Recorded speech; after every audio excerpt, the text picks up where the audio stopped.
Wife cheated on me with my best friend while I was deployed on military duty. So I threw both of them out of the house and got my revenge. I'm 35 male, married to my wife, Grace, for 10 years. We have a 6-year-old son, Jamie. She was the most perfect and stable marriage in with her, and I never felt any sort of discomfort. I have known her since we were kids, as she was my sister's best friend. She was a caring, soft-spoken person who left her job for our son. You see, our son was born with muscular dystrophy. He needed both of our support, but leaving our work was indeed a difficult decision to make. I came from a family of servicemen. My father was a staff sergeant, and I'm in the Army. Because of that, I was rarely present for my family, and all the responsibility was on her shoulders, which made me feel selfish and an absent father. But Grace never minded that and supported me throughout. I wanted to be there and support my son, but my job didn't allow me, and with constant care and surveillance under the eyes of Grace, Jamie has been doing a lot better. Our marriage was going smoothly, and things were just normal and peaceful. I was so grateful to have something in my life that was rare these days, and my last vacation, I spent most of my time with Grace and Jamie. I made sure to look out for Jamie's growth and development. Grace also got some time off from her never-ending motherly duties. We had a lot of fun, and I never saw Grace this happy because it was the longest duration of time I stayed back. I and Grace have a mutual best friend, Bucky, whom we have known since our school years. We were great friends and always had each other's backs. Bucky's call broke our hearts. He was going through a rough divorce. His wife's cruel tactics made him homeless and jobless, and he had nowhere to go. Grace and I offered him to stay at our guest house on the patio. At first, I had a very bad feeling about bringing him here and leaving him alone with Grace. But since we had known each other for so long and Bucky was a very disciplined man, he never laid eyes on any other woman other than his wife. Nor did he ever flirt or do anything fishy in his life. I trusted him, and I trusted my wife a lot. I went to his place and brought him here with us. He was very stressed. Leaving Bucky here turned out good for Grace initially, as he would help her out, and for the time being, she would be less burned by things and have company because both her families live in different cities.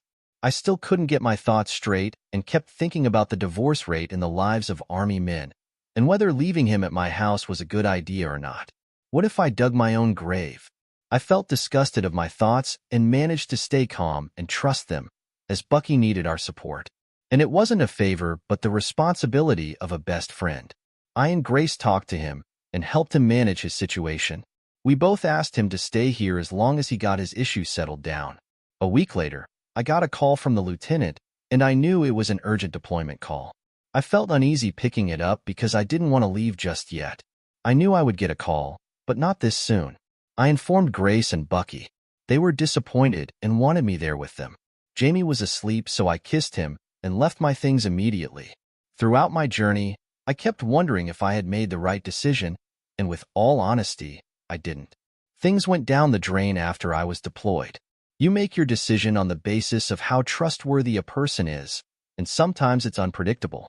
It's been 6 months since I came back from my vacation, leaving Bucky at my home. And during the whole 6 months, my conversations with Grace got shorter and shorter to just one call and a text in a week. My inbox used to be filled with long paragraphs about how grateful she was. We used to FaceTime, even if it was for 5 seconds, but everything completely changed until just 6 months. I'm not familiar with such treatment, and it is not something usual either. Some of my calls go unanswered nowadays. I have gotten pretty irritated by all these and overthink a lot about the situation on my head. Last week, I called Bucky and asked him if he knew where Grace was. He was breathing heavily and sounded exhausted. He told me Grace had started working in the daycare where our son Jamie goes. At first, I was happy that she was doing something to make her feel free, but at the same time, learning about this from someone else made me feel sad. Sometimes it felt like leaving the job because it was not only Grace's responsibility to take care of Jamie. For a while, I got a call from Grace and immediately asked her what Bucky told me and why she hadn't informed me about that. She apologized and told me that she was hesitant because it might make me upset, but I was going to know sooner or later. I forgave her and talked to her about different things before asking if everything was okay between us. And her reply put me in shambles. First of all, We have never been through situations where I ever asked her such a question. And even then, she used to assure me that this time it was just an unusual, yeah, with an immediate hang-up call. These days, she has never been moved to talk and is always tired. Am I just overthinking about this situation, or is it something I should really be worried about? Update 1. Thanks for all the support. Yeah, you guys are right. Life of an army man is indeed very difficult, especially when it comes to marriages and relationships. I don't know why women marry an army man knowing that they would be away for most of the days, then end up cheating and using the distance and absence as an excuse. Turns out my instincts were right after all my military training couldn't be wrong. I lived with my anxiety for another month, but I couldn't eat or sleep and had zero concentration at work, so I asked my general for an urgent leave. In fact, I'm guilty of admitting that I had to lie about my health to leave for home. I didn't inform either of them, and I left for home unannounced. As soon as I reached home, I saw Jamie playing outside. There was quite an improvement in his condition. I took him up at my arms and went inside. As I opened the door, a sudden wave of anxiety rushed down on my nerves as I was thinking of various obscene conclusions and expected the worst scenario behind her cold behavior. I saw Bucky sitting shirtless on the sofa, doing some work, whereas Grace was wearing her nightgown and watching TV. Looking at the way she was dressed made me feel so uneasy, as it was not appropriate to go around the house in front of another man wearing your nightgown, even if you had known that person for so long. I put down Jamie and greeted both of them. Trust me when I say, there was indeed something going on because the look on Grace's face was not even close to happiness but disappointment for my arrival. And Bucky, on the other hand, looked terrified. The room had an awkward air around us. She came and hugged with fake happiness, which was visible, but Bucky's body language was also speaking of something else. At first, I thought maybe the overthinking created all the resentment in my heart and I was overlooking this, but my thoughts and instincts were getting sharper and sharper every day. The little details of reading between the lines were telling me a whole different story. After I settled down, Bucky told me that he was still going through the divorce process and was also busy finding a job, and soon he would leave for another place. I went to the bathroom and freshened myself up, but something caught my eye and shattered my world into pieces. While I was unpacking my toiletries in the washroom, something fell off my hand and got stuck in the corner of the basin. I bent down to fetch it, but instead found a used condom lying under the basin. It looked like it was stuck in the corner for a few days and remained unnoticed. It gave me chills down my spine. I wanted to hunt them down and kill them both. You can call me petty, but I chose to humiliate them before pulling up the condom on their face and asking about it. I came out and went downstairs where Grace and Bucky were laughing about something. As soon as I got there, the laughter went silent, and I felt like a third person. I couldn't control my irritation and asked them what they were laughing about, to which Bucky shut me up by saying that it was just an inside joke. I grabbed Grace from behind and kissed her in front of Bucky, but she immediately removed herself from me by faking a laugh and asking me to stop. I told them that it looked like someone was having fun there because I found a used condom under the basin. They both turned pale and looked at each other confused. Bucky said he brought his friend home a week ago and they hooked up. I asked which friend because Bucky was my childhood friend and we knew almost all of each other's friends. He said she was someone he met recently at a bar. It's nothing serious, just a fling. Although I wasn't fully satisfied, I let it slide.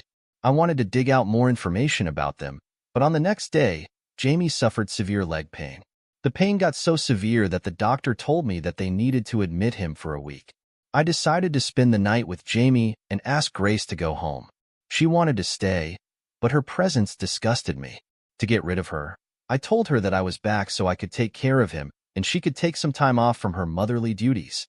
These days are getting more stressful. My anger is just piling up inside of me with the thought that they two are still together in the house.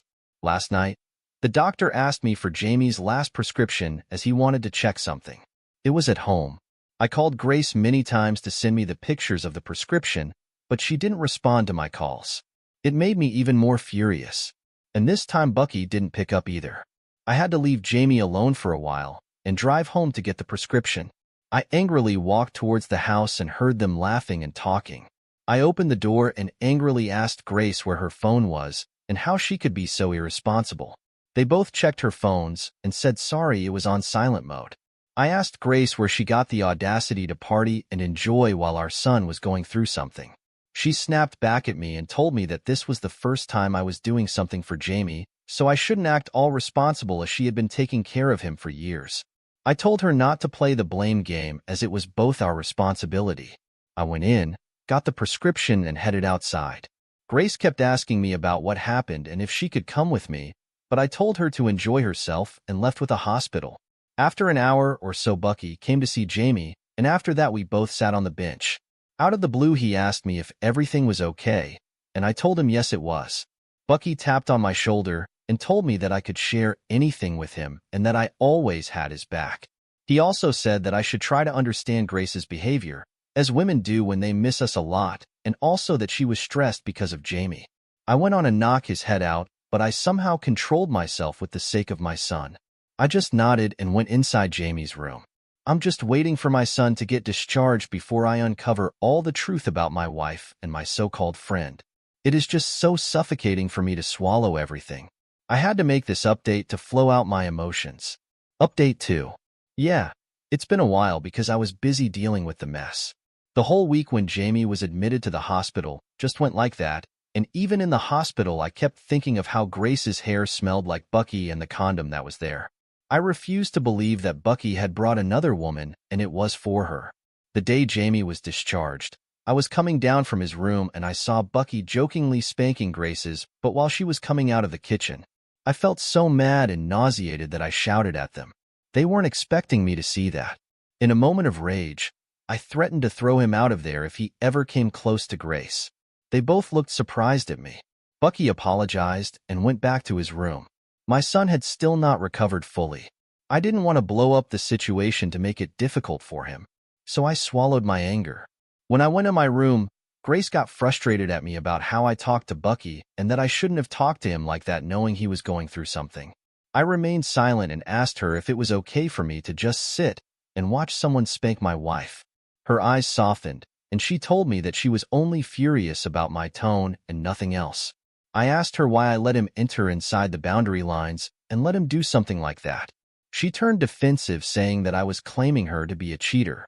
It led to a huge fight between us. Her point was that Bucky was our childhood friend, hence she was close to him and nothing else. I was not delusional, but their behavior was completely different. The Grace I knew never liked getting close to any man other than me, but using the title of best friend as a shield to their actions. Once I noticed that she was sitting beside him, and he casually patted her thighs. Bucky sometimes grabbed her by the waist. A few days later, I came downstairs and Grace was doing the dishes in the kitchen. Bucky didn't see me and hugged her from behind, and they both laughed. As soon as they saw me, they stood straight and stiff. I looked at him, and it has him to continue hugging her, and he started explaining that it wasn't like that. I told him to pack his things and leave immediately. After hearing my statement, Grace looked devastated. She came towards me and asked me to stop doing this, and I glared at her with angry eyes and told her if she enjoyed this so much, she could also leave with him. As soon as Bucky left, Grace started a huge argument with me, saying that I did something really stupid and that I was forgetting the times he helped us out. I punched my hand on the wall and asked her the same question. Why did he keep touching her when I already asked her to maintain her distance? If he could touch you in front of me, I don't know what you guys might be doing behind my back. Grace had tears in her eyes and asked me how I could accuse her of something like that. I told her that whatever was going on in front of my eyes led me to such assumptions. We saw Jamie coming downstairs and immediately stopped her argument. Grace left for daycare service and I decided to spend some time with Jamie and show him our wedding photographs. As I was showing him our wedding pictures, he stopped his fingers on one picture where I and Grace were kissing, and what he said was a hard pill to swallow. He said that I was kissing Mommy the way Uncle Bucky kisses her. I closed the album and sat there with my palms on my face. I never thought that bringing Bucky into my home was like bringing someone in between our marriage, and I can't put all the blame on Bucky but Grace because she was my wife and the mother of my child. But because of her desires, she took away our son's childhood, making him witness something that he will remember as an adult and would carry resentment against her. I never would have imagined hating Grace or the hatred that would appear in Jamie's heart. After what Jamie told me, I couldn't sit in peace and had many impulsive thoughts in my head. I wanted to destroy Bucky, but he was already homeless, so I decided to meet him. I called him and asked him to meet me. I told him not to mention this to Grace as this was about something personal that I needed advice on before telling her. He agreed. Maybe it was his guilt that he didn't say anything to Grace about the meeting. I told him straightforwardly that ever since I came back, something weird was happening around me and Grace, as if we both got hexed or something. He laughed and asked me if he was okay in the head to believe such gibberish. But then I told him in a serious tone that believed me. Since the day I came back, I noticed something was off as Grace's hair smelled like you, and it can't happen until you both lay next to each other. Smile on his face turned to fear. I wanted him to confess because I was done with their infidelity hiding under friends game. I can't believe that my own best friend was effing my wife, or that my wife was effing my best friend. He started apologizing and asked me to give him a chance to explain, and I told him not to lie as I'd already known the truth from Jamie. He couldn't say anything and started crying in the cafe. His face showed deep regret and guilt, and as I was going outside, he followed me. But I didn't stop and went back to my place. I couldn't cry. I just felt an ache in my heart and pure anger. I've heard enough stories from my teammates about their wives cheating that I just couldn't cry. And I laughed that I was also the victim of it. True loyalty is often checked during times of distance, and she failed miserably. After that, I went to meet my lawyer friend who recommended his colleague who was a divorce lawyer for my case. I gave the details to him and asked him to prepare the divorce papers. I went home and saw Grace was already there. She hugged me smilingly. I pushed her away and asked her if she liked me on the bed better than Bucky. Before she could turn defensive, I told her that Bucky had already made his confession and she could stop lying now. I asked her if she would slap Jamie because he was the one who told me about the kiss. She remained silent and then went completely insane and started apologizing like crazy. I sat there and watched the whole show, and trust me, it was entertaining enough for me to realize that she had no remorse. She told me she never had any intention of doing that, but as I was away, she felt lonely and that pushed her to do something like that. She became distant from me and started liking Bucky's presence, and after I came back, she realized her mistake. I stopped her right there and told her that she didn't realize her mistake and would have continued doing that, but because she was caught, she had to make up a remorseful story. After my deployment, she would have done the same thing again. She started begging me to believe her, and I looked away, feeling disgusted.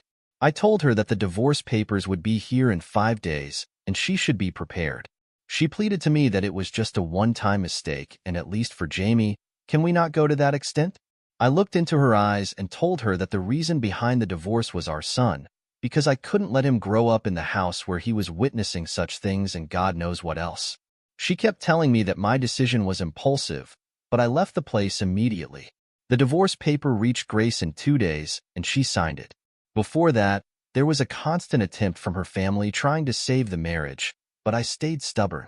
Due to my deployment, and because I was not present that much, I got Jamie into a boarding school for special children where he would be under constant care and surveillance and would also get a proper education. I left Jamie at the boarding school and promised him that I would visit him often, and he was happy about that. It was indeed the hardest thing to do. I called Jamie almost every day, and sometimes he told me that Mommy came to visit him, and I didn't have any problem with that though. Working in the military didn't help me with my mental health,